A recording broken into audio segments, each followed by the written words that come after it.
This one's a little late, but a couple weeks ago I went to see Nosferatu. I wanted to put this out before my top 10 movies of 2024 video, but it simply didn't work out like that, so here are my thoughts to you now on this movie. Earlier this year, I took the time to watch all three of Robert Eggers' films and ended up loving all of them in different ways. So naturally, I was more than excited to see this film when it finally got a release date. And long story short, this film has now cemented Robert Eggers as one of my favorite directors because there was so much to love here.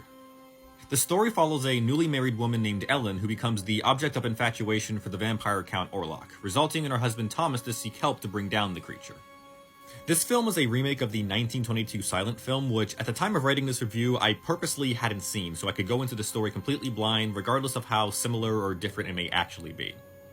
From the start, this film is just dripping in this dark and disturbing atmosphere, as not only do we get these moments of shock, but the tension that builds in many of these scenes really added to the oppressive nature of the story that just wouldn't have been the same without it. The narrative is a pretty slow burn throughout, though it absolutely works in its favor, as the slow build-up in the beginning alone really helped to sell the payoff later on, especially when Orlok is revealed in full.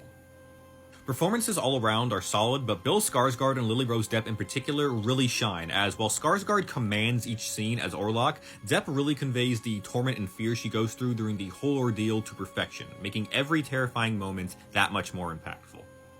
My one complaint is that I had this nagging feeling that the movie was going on a little bit longer than it needed to. While I did appreciate the slower pacing and how it built to the ending, I also think that it could have been shorter in a few places, but let me know what you think.